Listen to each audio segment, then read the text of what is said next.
Hello friends, welcome to the Mr. Sol YouTube channel. In today's video, I'm going to show you how to make use of indirect, mesh and VLOOKUP function together to solve real data analytic problem. First of all, let's come to the basic of above three functions. Indirect function means indirect function returns a valid cell reference from a given text string. This is the indirect function syntaxes. As you can see, it should be either given surrounded by the double quotes, or we can access it using cell values. Let me explain this infographic first. First of all, indirect function means itself. Just let's have a look at the Excel file first.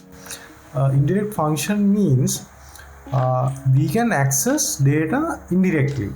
If I want to access this A1 cell data, we can access it indirectly by using functionalities of indirect function. So let's see what is happening inside the scene.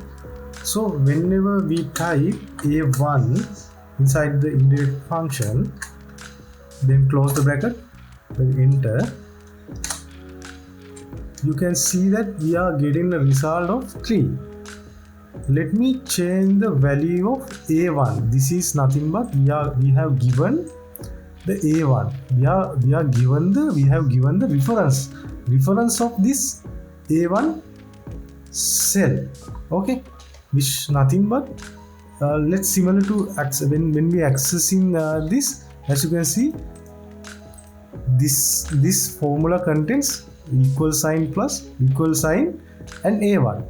We are accessing directly this. Okay, but indirectly, indirect function itself says that we are accessing indirectly. Hope you can see. Whenever we change the data of this also getting changed. Hope you are clear about that. Okay, there is another thing that I need to talk about indirect function. In Excel world, there are two referencing styles. Okay, the one is A1 style and second one is R1 C1 styles. The indirect function works for both styles, referencing style. So in nowadays we use actually A1 referencing style because R1 C1 is obsolete. So I don't want to talk about much about R1 C1 styles. But I mention is because when we specify indirect function, just look into the channel. There is a second parameter after setting up the first parameter surrounded by double quotes. There is a second parameter by saying which is whether we have to specify that whether we are using R1 C1 style or A1 style. So by default, indirect function referencing style type is A1 style. So that's why we don't needed to set is at true. Okay.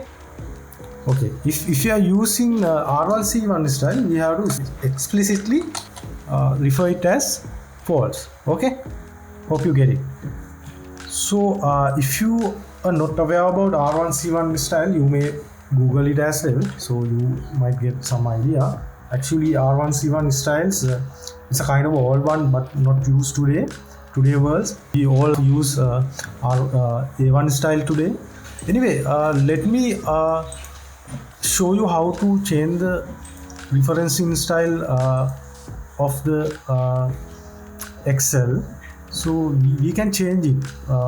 We can change the referencing style by going to File menu and going to Option menu and going to Formula tab, and we can change the R1 C1 referencing style from here.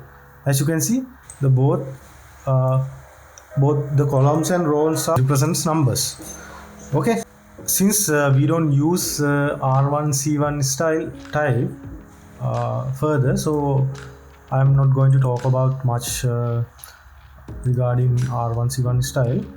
Let me change the referencing style to normal. We can untick it and change to A1 style. So